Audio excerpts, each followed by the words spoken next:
Welcome to Guru tech. So మనం ఈరోజు వీడియోలో కాగ్నిజెంట్ నుంచి ఆఫర్ వచ్చిన తర్వాత బ్యాక్గ్రౌండ్ వెరిఫికేషన్ ఎలా చేయాలి అండ్ ప్రీ జాయినింగ్ అవంతా ఎలా ఫిల్ చేయాలి చూద్దాము. సో స్టెప్ బై స్టెప్ నేను క్లియర్గా చెప్తాను. సో మీరు మీకు క్లియర్గానే అర్థమవుతుంది. సో ఈజీగానే ఉంటుంది. లైక్ ఇంకా స్టార్ట్ చేద్దాం మనము. సో స్టార్ట్ చేసే ముందు సబ్స్క్రైబ్ చేసుకోండి, లైక్ చేసి షేర్ చేయండి, టెలిగ్రామ్ ఛానల్లో జాయిన్ అవ్వండి. ఇన్ కేస్ ఏమైనా డౌట్స్ ఉంటే అందరూ అడగండి, ఖచ్చితంగా నేను రిప్లై ఇస్తాను. సో ఫస్ట్ మనకి ఆఫర్ లెటర్ అయితే ఇలా వచ్చేస్తుంది. సో కంగ్రాచులేషన్స్ అనేసి నెక్స్ట్ తర్వాత మనకి ఇట్లా వచ్చేస్తుంది. లైక్ ప్రీ జాయినింగ్ ఫార్మాలిటీస్ ఇవంతా చేసుకోవాలి, ఆఫర్ లెటర్ యాక్సెప్ట్ చేయండి అనేసి. సో ఇక్కడ మనము ఇక్కడ లింక్ పై ఇక్కడ క్లిక్ చేస్తే మనకి మైక్రోసాఫ్ట్ అథెంటికేటర్లోకి వెళ్ళిపోతుంది. మైక్రోసాఫ్ట్ అకౌంట్లోకి లాగిన్ అవ్వాలి. సో మీరు ఒకవేళ మెయిల్తో మీకు లేకపోతే మీరు క్రియేట్ చేసుకోండి. అంటే ఈ లింక్ పైన క్లిక్ చేస్తేనే క్రియేట్ అయ్యేదానికి అది చూపిస్తుంది. సో క్రియేట్ చేసుకున్న తర్వాత అథెంటికేటర్ యాప్ డౌన్లోడ్ చేసుకొని స్కాన్ చేసుకునేసి సో అథెంటికేషన్ అంతా ఇచ్చేసిన తర్వాత మీకు సో ఇది సో ఓకే, ఇది వచ్చేసి మీకు ఇలా వస్తుంది కదా. ఇలా రాకముందు లైక్ ఆఫర్ లెటర్ యాక్సెప్ట్ చేయమనేసి లెటర్ వచ్చిన తర్వాత ఒక 2 అవర్స్ 3 అవర్స్ గ్యాప్లో మనకి కాల్ వస్తుంది. ఇలా మొబైల్ నెంబర్కి మేము మొబైల్ నెంబర్కి కాల్ చేసాము, ఇట్లా రెస్పాండ్ అయితే ఇన్ కేస్ అయితే ఎత్తండి, సక్సెస్ అని వస్తుంది. నేను ఎత్తలేదు, సో నేను కాదు చేసి సో మా ఫ్రెండ్ది ఇది, సో అతను ఎత్తలేదు, సో వితౌట్ సక్సెస్ అని వచ్చింది. అదేం కాదు, అదేం అంత మ్యాండేటరీ కాదు. సో నెక్స్ట్కి వచ్చేస్తే మనము అదంతా క్రియేట్ చేసుకున్న తర్వాత వెళ్తే మనకి ఇలా వచ్చేస్తుంది. సో ఇక్కడ మనకు కనిపించేస్తుంది లొకేషన్ ప్రిఫరెన్స్ ఇవంతా. ఇక్కడ యాక్సెప్ట్ చేస్తే మీరు యాక్సెప్ట్ చేసేయండి. నెక్స్ట్ తర్వాత లొకేషన్ ప్రిఫరెన్స్, మీది ఏదైతే లొకేషన్ ప్రిఫరెన్స్ ఉంటుందో ఆ లొకేషన్ ప్రిఫరెన్స్ 1 ప్రిఫరెన్స్ 2 పెట్టేయండి. ప్రిఫరెన్స్ 2 పెట్టిన తర్వాత ఇవి టెంటేటివ్ ఎగ్జామ్ డేట్ ఉంచాలి. ఇన్ కేస్ మీరు 2025 అయితే ఇప్పటికి మనకి ఎగ్జామ్స్ అయిపోయాయి, ప్లస్ సర్టిఫికేట్స్ వచ్చేసాయి, అంతా రిజల్ట్స్ కూడా అనౌన్స్ అయ్యాయి కదా. సో ఇక్కడ మీరు టెంటేటివ్ ఎగ్జామ్ డేట్ అంటే మీ ఎగ్జామ్ లైక్ లాస్ట్ ఎగ్జామ్ ఉంటుంది కదా, ఆ ఎగ్జామ్ ఎప్పుడు కండక్ట్ చేశారనేసి అది.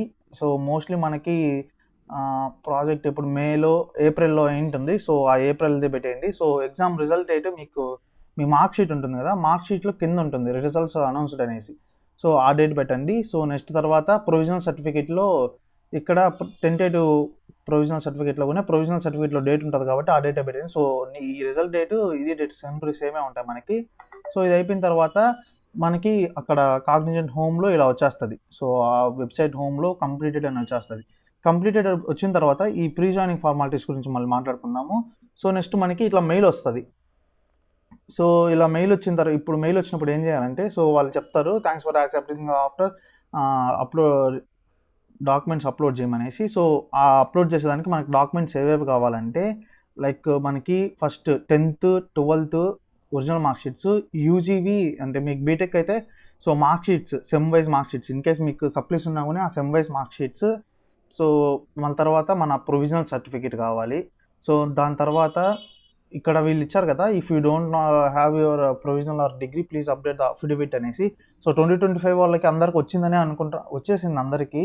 సో ఇది మనకు అవసరం లేదు. ఇన్ కేస్ 2026 వాళ్ళు అప్డేట్ చేయాలంటే అఫిడవిట్ సబ్మిట్ చేయాలి. సో లైక్ నార్మల్గా మనకి ఇది ఉంటుంది కదా, లైక్ అట్లా అంటే నోటరీ లాగా ఒకటి తీసుకొని, సో మనం స్టాంప్ పేపర్ ఉంటుంది, స్టాంప్ పేపర్లో మనం అవంతా రాసి కాలేజ్లో చదువుతున్నాను సో ఇట్లా ఉందనేసి అది చేసి అటెస్ట్ చేసేసి ఇంకా పీజీ ఇది అవసరం. పీజీ చేస్తుంటే పీజీ ఇప్పుడు మనకి ఏజెన్సీకి ఏం లేదు కాబట్టి అవసరం లేదు. So pan card front back pan card కావాలి. సో లెటర్ ఆఫ్ ఆథరైజేషన్ ఇది కూడా అవసరం లేదు, లెటర్ ఆఫ్ ఆథరైజేషన్. నెక్స్ట్ తర్వాత అఫిడవిట్ ఇది కూడా అవసరం లేదు మనకి. ఇన్ కేస్ 2026 కాబట్టి 2025 కాబట్టి మనకి ఇవేం అవసరం లేదు. సో నెక్స్ట్కి వచ్చేస్తే మీకు అట్లా ఈ లింక్ ఇక్కడ లింక్ ఉంటుంది కదా, సో ఇక్కడ లింక్ ఉంటుంది కదా, ఈ లింక్ ఓపెన్ చేసిన వెంటనే మనకి ఇట్లా మళ్ళీ ఈ దీంట్లోకి వెళ్తుంది. సో బ్యాక్గ్రౌండ్ వెరిఫికేషన్ డాక్యుమెంట్ సబ్మిషన్లోకి. సో అక్కడికి వెళ్ళిన తర్వాత మీకు ఇలా వస్తుంది. సో ఫస్ట్ 10th వస్తుంది. సో 10thలో మన నేమ్, మన బోర్డు నేమ్, ఇప్పుడు ఏపీ అయితే బీఏపీ అని ఉంటుంది, బీఎస్సీ ఏపీ అని ఉంటుంది. సో బీఎస్సీ ఏపీ మన school name, percentage, academic year end date, academic year start date అంటే 10th ఎండ్ డేట్ 2019, 2025 అయితే 2018 to 2019 వస్తుంది. సో నెక్స్ట్ మళ్ళీ సో ఇట్లే ఇది కూడా వస్తుంది. సో నేను ఇది స్క్రీన్ షాట్ తీసుకొని మర్చిపోయినాను. సో ఇట్లే ఇంటర్మీడియట్ కూడా వస్తుంది. బోర్డ్ చేస్తాము, స్కూల్ అది మన కాలేజ్ ఇస్తాము, పర్సంటేజ్ ఇస్తాము. పర్సంటేజ్ అంటే ఇన్ కేస్ మనకు మార్క్స్ వచ్చుంటాయి కదా, సో దాన్ని పర్సంటేజ్గా కన్వర్ట్ చేయండి. సో ఇక్కడ వచ్చేస్తే ఇక్కడ మీకు ఇది డౌట్ రావచ్చు. సో 2 ఇయర్స్ అప్లోడ్ చేయకూడదు, ఓకేనా? సో 2 ఇయర్స్ అప్లోడ్ చేయొద్దండి. లైక్ సెకండ్ ఇయర్ ఇప్పుడు మనము 2021 పాస్ అవుట్స్, సో మనకు 2022 2029 అనేసి ఇక్కడ చేయండి. సో జూన్లోనే మనకి జూన్లో స్టార్ట్ అవుతుంది, ఎండ్ అయ్యేది మనకి మార్చ్లో ఎండ్ అవుతుంది. సో నెక్స్ట్ తర్వాత యూజీకి వచ్చేసి మన యూనివర్సిటీ నేమ్, అంటే ఒకవేళ అటానమస్ కాలేజ్ అయితే ఏదో ఒక దానికి అప్లికేట్ అయి ఉంటుంది. సో దానిది, సో మన college name, full time, bachelor of ఇది డిగ్రీ, నెక్స్ట్ స్పెషలైజేషన్, మీ స్పెషలైజేషన్ ఇచ్చేస్తాము, పర్సంటేజ్ ఇచ్చేస్తాము. అకాడమిక్ ఇయర్ స్టార్ట్ డేట్ మనకి లైక్ 2021లో మోస్ట్లీ డిసెంబర్లో స్టార్ట్ అయి ఉంటుంది. సో 2021 2025 మనకి ఎప్పుడు జూన్లోనో ఎంతో మేలోనో ఎండ్ అయి ఉంటుంది. సో ఓకే, ఇక్కడ జూన్లో కాదు, మన ఎగ్జామ్ ఏదైతే లాస్ట్ డేట్ ఉంటుందో అది ఎండ్ డేట్, అండ్ మన రిజిస్టర్డ్ నెంబరు, అండ్ ఇంక తర్వాత total number of semesters. So ఇక్కడ చెక్ ద బాక్స్ అని ఉంది కదా, సో ఇది మీరు బీటెకే కాబట్టి సో ఇక్కడ చెక్ చేసేయండి, చెక్ మార్క్ ఇచ్చేయండి. సో అదే హైయెస్ట్ డిగ్రీగా వచ్చేస్తుంది. సో ఇక్కడ 10th ఇక్కడ మార్క్ లిస్ట్ నేను చెప్తాను ఎలా అప్లోడ్ చేయాలనేసి. సో అక్కడ డీటెయిల్స్ ఫిల్ చేస్తాను కదా, ఇక్కడ మార్క్ లిస్ట్ అప్లోడ్ చేయాలి. సో 10th మార్క్ లిస్ట్ ఇది ఓకే, 10th ఇది మీకు ఓకే. లైక్ ఇంకా మీకు ఇది డిగ్రీ బీటెక్ వచ్చేస్తే ఇక్కడ మీరు ఎలా అప్లోడ్ చేయాలంటే, మీరు ఒక సింపుల్ వే చెప్తాను. సో లైక్ 1 నుంచి 3 వరకు ఉంటుంది కదా, ఆ సెమిస్టర్ మార్క్ మెమోస్ అంతా ఒక పీడిఎఫ్ చేసి పెట్టుకోండి. అండ్ లాస్ట్ 4.1 4.2 ఉంటాయి కదా, ఆ రెండు అదొకటి చేయండి, అదొక పీడిఎఫ్ చేసుకోండి. సో ఇక్కడ 1.1 to 3.2 సెమిస్టర్ మార్క్ మెమోస్, ఇక్కడ 4.1 4.2 మార్క్ మెమోస్. సో ఇక్కడ వచ్చేసి pan card, so pan card అన్న ప్రొవిజనల్ సర్టిఫికేట్. నెక్స్ట్ వచ్చేసి పాన్ కార్డ్ మనకి బోత్ ఫ్రంట్ ఉండాలి, బ్యాక్ ఉండాలి. నెక్స్ట్ పాస్పోర్ట్లో ఫస్ట్ పేజ్లో మన ఫోటో ఉంటుంది, లాస్ట్ పేజ్లో మన డీటెయిల్స్ అంతా ఉంటాయి. సో ఆ రెండు స్కాన్ చేసుకొని పెట్టుకోండి. నెక్స్ట్ తర్వాత పెట్టేయండి ఇక్కడ. మళ్ళీ voter ID. So voter ID పక్కన మనకి ఇక్కడ చెక్ బాక్స్ వస్తుంది. చెక్ బాక్స్లో ఇక్కడ వస్తుంది మనకు నార్మల్గా అన్అవైలబుల్ అయితే రీజన్ ఏంది అనేసి. సో చెక్ బాక్స్లో ఇక్కడ ఐ హ్యావ్ అప్లైడ్, ఒకవేళ ఇన్ కేస్ మీ దగ్గర ఓటర్ ఐడి లేకపోతే I have applied but not received it అని పెట్టేసి అది వదిలేయండి. సో నెక్స్ట్ తర్వాత లెటర్ ఆఫ్ ఆథరైజేషన్ ఇది చూసేసి సబ్మిట్ చేసేయండి. అంటే క్యాంపస్ అఫిడవిట్ పెట్టి ఇదేం అవసరం లేదు, ఇక్కడ చూసిన చెక్ బాక్స్ వస్తుంది. సో చెక్ బాక్స్ వచ్చినప్పుడు I have received my provisional certificate అని చెప్పి పెట్టేయండి. సో కామెంట్ లాగా ఆర్డర్ అవుతుంది, సో ఆర్డర్ పెట్టేయండి. సో ఇవంతా అయిపోయిన తర్వాత ఈ డాక్యుమెంట్స్ అన్ని అప్లోడ్ చేసిన తర్వాత ఇలా వచ్చేస్తుంది, ఆటోమేటిక్గా క్లోజ్ అయిపోతుంది అనేసి. సో అది అయిపోయిన తర్వాత మనకి మెయిల్ వస్తుంది. So we have received documents which you have uploaded on BG application. So background verification start చేస్తామని వస్తుంది. సో ఆ గ్యాప్లో మనం ఏం చేయాలంటే మళ్ళీ ఆ దాంట్లోకి లాగిన్ అయ్యేసి, లైక్ మనకి వెబ్సైట్ ఫస్ట్లో వచ్చింది కదా, ఇక్కడ వచ్చింది కదా, దీంట్లోకి మళ్ళీ లాగిన్ అయితే మనకి హోమ్ ఇలాగ వస్తుంది. సో హోమ్ ఇలాగ వచ్చినప్పుడు ఇక్కడ బ్యాక్గ్రౌండ్ వెరిఫికేషన్ సబ్మిషన్ కంప్లీట్ అయిపోతుంది. సో ప్రీ జాయినింగ్ ఫార్మాలిటీస్కి వచ్చేద్దాం. So pre joining formalities open చేస్తానే మనకి ఇలా ఉంటుంది. సో ఇదంతా మనము సబ్మిట్ చేసేయాలి. సో నేను ఆల్రెడీ అంతా చేసేసాడు కాబట్టి సో ఇదంతా కంప్లీట్ అని వచ్చాయి. నేను ప్రతి ఒక్కటి నీట్గా చెప్తా వస్తాను ఎలా చేయాలని, స్క్రీన్ షాట్స్ ఉన్నాయి. సో ఇక్కడ మనము ఫస్ట్ ఆఫర్ స్టేటస్ ఫామ్ నుంచి వద్దాం. సో మీకు ఏ వేలైనా రావచ్చు, మీరు చూసుకుంటా ఉండండి, నేను చెప్తాను. సో ఇక్కడ ఆఫర్ స్టేటస్ ఫామ్లోకి వచ్చేస్తే ఆఫర్ స్టేటస్ ఫామ్లో ఇక్కడ కన్ఫర్మ్ స్టేటస్ ఉంటుంది ఇక్కడ. ఓకే, ఇది కంప్లీటెడ్ అని ఉంటే పర్లేదు, కంప్లీట్ అవ్వకపోయింటే ఇక్కడ కన్ఫర్మ్ స్టేటస్ అని ఉంటుంది, అది క్లిక్ చేసేయండి. నెక్స్ట్ స్టూడెంట్ ప్రొఫైల్ క్వశ్చనర్కి వద్దాం. సో స్టూడెంట్ ప్రొఫైల్ క్వశ్చనర్కి వచ్చేస్తే ఎలెక్టివ్ కోర్స్, ఇప్పుడు ఇన్ కేస్ మీరు జేఎన్టీయూ అయితే మీకు ఎలెక్టివ్ కోర్సెస్ కొన్ని ఉంటాయి. లైక్ ఎన్పీటీఎల్ ఎగ్జామ్ రాస్తే మీకు జేఎన్టీయూలో ఆ సెమ్లో ఆ సబ్జెక్ట్ రాయాల్సిన పని ఉండదు. సో ఆ కోర్సెస్ ఇక్కడ పెట్టండి. ఇఫ్ ఇన్ కేస్ ఆటోనమస్కి మనకి అలా ఎలెక్టివ్ కోర్సెస్ ఉండవు కాబట్టి నాట్ అప్లికబుల్ అని పెట్టేసి వదిలేయండి. సో నెక్స్ట్ తర్వాత దీంట్లో ఇంకా కింద మీకు ఇది సబ్మిట్ చేసేటప్పుడల్లా ఇక్కడ మన అతనికి అది ఉంటుంది కదా, కీ వచ్చి ఉంటుంది మనకి ఆఫర్ లెటర్ అన్న బీజీవీలోనే. సో ఆ కీ ఆటోమేటిక్గా ఫిల్ అయిపోతుంది, అది మీరేం ఫిల్ చేయాల్సిన పని లేదు. సో అది అట్లే ఉంటుంది, ఆ చెక్ బాక్స్ ఇచ్చేయండి. నెక్స్ట్ తర్వాత దీంట్లోనే మన ఫైనల్ ఇయర్ ప్రాజెక్ట్ నేమ్, ఎన్ని నెలలు చేసాం, 6 months, 1 సెమ్ 6 months కాబట్టి 6 months మనం ఏమేమి యూజ్ చేసామనేసి, అండ్ డిస్క్రిప్షన్. ఇక్కడ మీద కాపీ పేస్ట్ పని చేయదు, సో కాపీ పేస్ట్ చేయొద్దండి, సో డైరెక్ట్ టైప్ చేయాల్సిందే. నెక్స్ట్ ఏంది మనకి ఎంప్లాయ్మెంట్ ఇంటెలెక్చువల్ ప్రాపర్టీ అగ్రిమెంట్ కదా. సో ఇక్కడ మీరు ఇక్కడ ఏం చేయాల్సిన పని ఉండదు ఇదంతా. సో డైరెక్ట్ థర్డ్ దాంట్లోకి వచ్చేసి ఇక్కడ చెక్ బాక్స్లో టిక్ మార్క్ వచ్చేసి సబ్మిట్ చేసేయండి. సబ్మిట్ చేసిన తర్వాత ఇంకా మనకి పర్సనల్ డీటెయిల్స్కి వద్దాం. పర్సనల్ డీటెయిల్స్కి వస్తే ఇక్కడ నుంచి చూసుకోండి, ఇది ఆటోమేటిక్గా ఫిల్ అవుతుంది. క్యాండిడేట్ ఐడి ఫస్ట్ నేమ్ ఆటోమేటికే, లాస్ట్ నేమ్ ఆటోమేటికే. సో లైక్ మిడిల్ నేమ్ మనం ఇవ్వకపోతే ఆటోమేటిక్గా. సో ప్రిఫిక్స్ మీరు మిస్టరా మిస్సెసా లేకపోతే అట్లా పెట్టేయండి. సో నెక్స్ట్ తర్వాత మ్యారిటల్ స్టేటస్ ఇంకా మేలా ఫీమేల్ అనేసి నేషనల్ ఇవంతా ఫిల్ చేసేయండి. సో ఇక్కడ ఎమర్జెన్సీ కాంటాక్ట్ రిలేషన్ స్పెసిఫై చేయండి. అండ్ అతని కాంటాక్ట్ నెంబర్ ఇక్కడ. సో నెక్స్ట్ అతని కాంటాక్ట్ నేమ్ ఎవరనేసి, సో మీ బ్లడ్ గ్రూప్, అడ్రస్ అవంతా ఇచ్చేయండి, ప్లేస్ ఆఫ్ బర్త్ అవంతా. నెక్స్ట్ తర్వాత కరెంట్ అడ్రస్ ఇవంతా. సో ఇన్ కేస్ మీకు current address permanent address same అయితే same as current address, same కాకపోతే పర్మనెంట్ అడ్రస్ కరెంట్ అడ్రస్ ఇచ్చేయండి. నెక్స్ట్ తర్వాత మన బ్యాంక్ అకౌంట్ నెంబర్ ఇవ్వాలి. సో మన బ్యాంక్ అకౌంట్ నెంబర్ ఇచ్చేటప్పుడు ఇక్కడ మీరు మీ bank account number and passbook upload చేయండి. నెక్స్ట్ తర్వాత ఇవేం అవసరం లేదు, కింద డ్రైవింగ్ లైసెన్స్, ఎలక్షన్ కార్డు అవంతా ఇవేం అవసరం లేదు. డైరెక్ట్ టిక్ మార్క్ ఇచ్చే సబ్మిట్ నొక్కండి. సబ్మిట్ నొక్కిన తర్వాత మళ్ళీ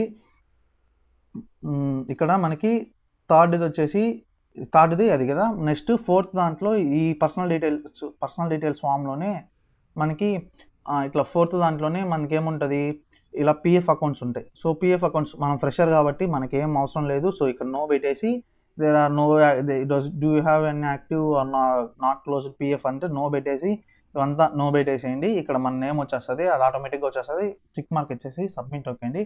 సబ్మిట్ నొక్కిన తర్వాత మనకి ఏమున్నది ఇంకా పర్సనల్ డీటెయిల్స్, ఎడ్యుకేషన్ డీటెయిల్స్లో ఇక్కడ మీరు ఇవంతా ఫిల్ చేయాలి. ఇప్పుడు ఇక్కడ సో ఇక్కడ చూసుకుంటే మీరు మీ కంట్రీ, బోర్డు, ఇంకా అక్కడ ఏదైతే ఇచ్చున్నారో ముందు అదంతా. నెక్స్ట్ మనకి ఇది ఆటోమేటిక్గా do you want to enter HSC details అనేసి అన్చెక్లో ఉంటుంది. సో ఇది మీరు చెక్లో పెట్టుకొని మీ ఇంటర్మీడియట్ డీటెయిల్స్ ఎంటర్ చేయండి. సో మీ ఇంటర్మీడియట్ డీటెయిల్స్ ఎంటర్ చేసి ఇంకా నెక్స్ట్ ఇదేం ఇక్కడ డిప్లొమా డీటెయిల్స్ ఏం అవసరం లేదు. ఇంక ఇక్కడ టిక్ మార్క్ ఇచ్చేసి ఇలా లాస్ట్లో సైన్ చేసి సబ్మిట్ చేసేయండి. నెక్స్ట్ తర్వాత యూజీ డీటెయిల్స్కి వస్తే యూజీ డీటెయిల్స్లో నాకు ఈ స్క్రీన్ షాట్లో నేను చూపించలేదు, కింద ఒకటి ఉంటుంది mark this as your higher education అనేసి. అది ముందే అడిగింది కదా మనకు, లైక్ బ్యాక్గ్రౌండ్ వెరిఫికేషన్ దాంట్లో అక్కడే ఇక్కడ కూడా అలానే ఉంటుంది. సో అది ఉంటే మీరు చెక్ మార్క్ పెట్టేయండి, ఓకే ఇదే అనేసి. సో నెక్స్ట్ మీ ఇదంతా డీటెయిల్స్ అవన్నీ ఫిల్ చేసేసేయండి, సైన్ చేసేయండి. సైన్ చేసిన తర్వాత ఇంకా నెక్స్ట్ కిందకి వెళ్తే ఈ పీజీ డీటెయిల్స్ ఇవంతా మనకు అవసరం లేదు, మనం చేయలేదు కాబట్టి. సో ఇక్కడ నో పెట్టేయండి, బ్రేక్స్ ఇన్ ఎడ్యుకేషన్ లేదనేసి నో పెట్టేసేయండి. నెక్స్ట్ తర్వాత నాన్ డిస్క్లోజర్ అగ్రిమెంట్. సో ఈ అగ్రిమెంట్ ఇట్లా మీకు 2 పేజీలు ఓపెన్ అయితే సెకండ్ దాంట్లో మీరు సబ్మిట్ చేయాలి. సో మన నేమ్ ఉంటే ఇక్కడ మళ్ళీ మనకి టిక్ మార్క్ ఇచ్చేసి సబ్మిట్ చేసేయండి. నెక్స్ట్ తర్వాత ఆధార్ ఫ్రంట్ బ్యాక్ ఫోటోని స్కాన్ చేసుకొని సో మీరు అప్లోడ్ చేయండి. సో నేమ్స్ అన్నీ కరెక్ట్గా చూసుకోండి, నేమ్స్ అనేది చాలా ఇంపార్టెంట్, మిస్ మ్యాచ్ అయితే మళ్ళీ అది ప్రాబ్లం అవుతుంది. నెక్స్ట్ తర్వాత పాన్ డిక్లరేషన్. ఈ పాన్ అంతా వాళ్ళే ఆల్రెడీ ఇచ్చేసి ఉంటారు, ఇక్కడ నేమ్స్ అవంతా పాన్ నెంబర్ అవంతా మనం ఎంట్రీ చేసుకోవాలి. సో ఇక్కడ మన డేట్ ఆఫ్ జాయినింగ్ 8th అని ఉంది. సో కానీ అది ఎప్పుడవుతుందో తెలీదు. ఇంకా నెక్స్ట్ ఇక్కడ సైన్ చేసి సబ్మిట్ చేసి పాన్ ఫ్రంట్ బ్యాక్ ఇక్కడ అప్లోడ్ చేసేయండి. అప్లోడ్ చేసిన తర్వాత డిపెండెంట్ డీటెయిల్స్, ఈ డిపెండెంట్ డీటెయిల్స్ మీకు ఓకే అనుకుంటే ఇవ్వండి, లేకపోతే అవసరం లేదు. ఇది జస్ట్ డైరెక్ట్ నో డిపెండెంట్స్ అనేసి సైన్ చేసేసి ఇక్కడ టిక్ మార్క్ ఇచ్చేసి సబ్మిట్ చేసేయండి.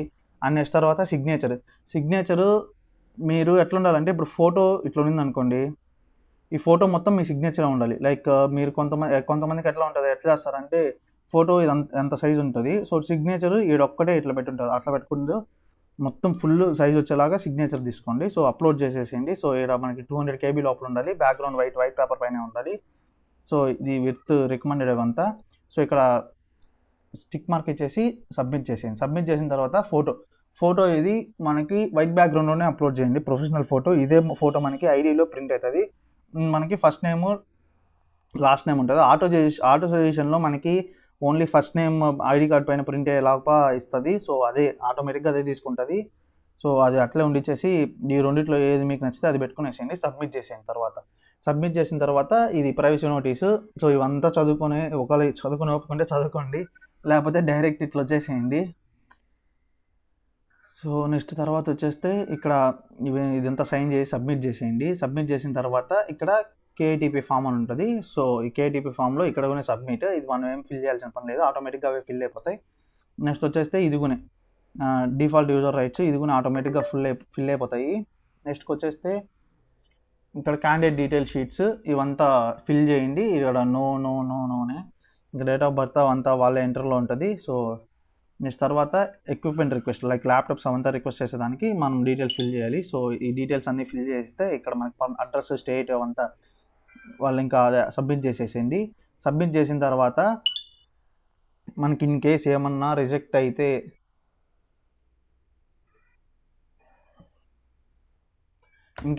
మనకి రిజెక్ట్ అయితే ఇలా వస్తుంది, మెయిల్ వచ్చేస్తుంది. Please note that your photograph has been rejected as per the specified criteria అనేసి. సో నేను ఫస్ట్ ఇది చేయలేదు, వైట్ బ్యాక్గ్రౌండ్లో వేరే బ్యాక్గ్రౌండ్ పెట్టి చేశాడు. సో వాడికి అది రిజెక్ట్ అయింది. నెక్స్ట్ తర్వాత దీనిపైన క్లిక్ చేసి మళ్ళీ ఫోటో అప్లోడ్ చేసిన తర్వాత మళ్ళీ మెయిల్ ఏం రాదు మనకి. సో ఫోటో అప్లోడ్ చేసాడు అతను. సో తర్వాత ఇంకేం మనకి మెయిల్ రాదు. సో ఇంకా మనం ఆఫర్ లెటర్ కోసం లైక్ డేట్ ఆఫ్ జాయినింగ్ కోసం వెయిట్ చేయాల్సిందే. సో వీడియోకి అయితే ఇంతే. సో ఏమైనా డౌట్స్ ఉంటే టెలిగ్రామ్లో మెసేజ్ చేయండి. సో ఖచ్చితంగా నేను క్లారిఫై చేస్తాను. అండ్ నెక్స్ట్ సబ్స్క్రైబ్ చేసుకొని, లైక్ చేసి, షేర్ చేసి, కామెంట్ చేయండి. నెక్స్ట్ వీడియోలో మళ్ళీ కలుద్దాం.